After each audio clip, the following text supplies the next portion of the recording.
This is the filmora.io travel series. I'm Justin, and I'm going to share with you some of my favorite tips on how to shoot a time lapse.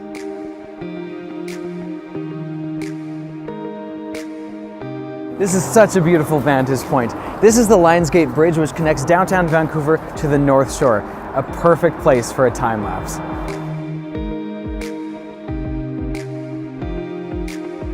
So time lapses are a bunch of photos taken right after each other and played right after one another really fast. And that actually just makes things look like it's sped up. So if you look at the clouds now, nothing's happening. But if you take a bunch of pictures over a period of time and speed that up, it looks like they're moving really fast. And what I'm doing today is actually using 3 different cameras to shoot the same time lapse. One is a professional DSLR camera that I have a lot of control over. I'm going to want to see how well that does compared to the iPhone and compared to the GoPro. All 3 of these have a time-lapse mode in them, so I just want to see what the differences between them are, and we'll see how they turn out.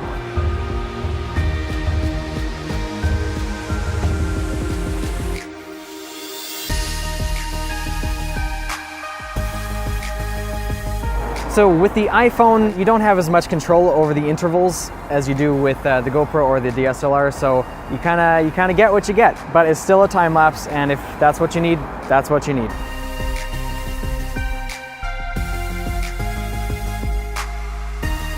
The GoPro, you do have a little bit more flexibility with it. Right now we're at a 2-second interval, but you can choose 1-second intervals, 2, 5 seconds, 10 seconds, all the way up to a minute, I think.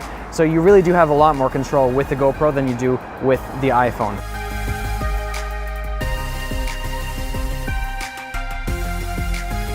So what we're using today is the Canon 5D, and really pretty much any DSLR that you have, you will be able to make a time lapse. So if you got a DSLR, you're good to go.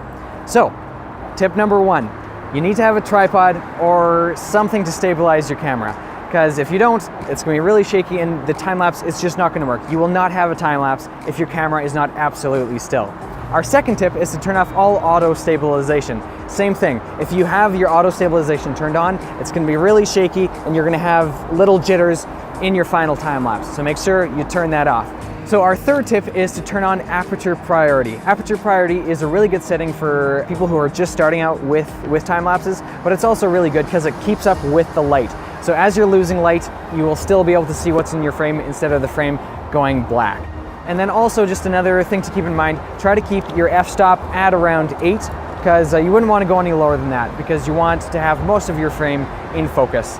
So one more tip for the DSLR, turn off autofocus. Just turn it on to manual and manually set your focus. Because if you don't, your focus it's going to be hunting and it's going to be all over the place, and each image is going to be slightly different and it's going to look really choppy.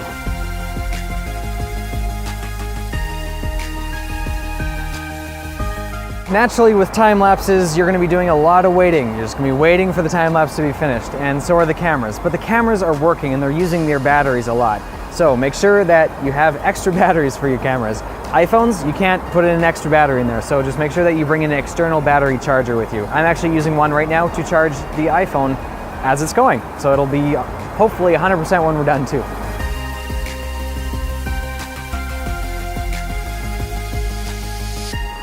So there's a really cool app that I found called Sunseeker, and it's a really helpful app for planning out your shots during the day and especially for time-lapse shots. And what Sunseeker does, it tells you exactly where the sun is right now and where it's going to be when. So I can tell right now, obviously the sun is set, but the sun is right here, and it's going to keep going down throughout the night. And it started over here, went all the way down. So especially for time-lapse shots, you can tell exactly where it's going to be and when. So the sun has set, and I think we are finally ready to check out what we got from our time lapses. Let's go check them out. So now that I've had a chance to warm up, I think it's finally time to check out these time-lapse shots from the iPhone, GoPro, and DSLR. So here is the iPhone footage. The first thing that I can notice is that I see the exposure and brightness trying to compensate during the time lapse itself. It's not super smooth, but it's pretty good. Now when we move to the GoPro, we can see that it is a little bit better. I'm not noticing the exposure and brightness steps as much, but I see a little bit more grain and noise than in the iPhone, which is interesting. And now let's take a look at the DSLR. Now for me, this This is my favorite out of all of them. It's a lot cleaner, you don't have as much grain, and there is obviously no exposure or brightness steps. One of the really great things about either shooting on the GoPro or the DSLR is in post, you can zoom in. You can shoot at 4K and then zoom in later. You can't exactly do that on the iPhone. They're all great time lapses, and I could use any one of them. Well, I hope you enjoyed that video, and I look forward to seeing your time lapses. So make sure to subscribe to this channel and join filmora.io, your YouTube creator community. I think I'm gonna go have a bath now.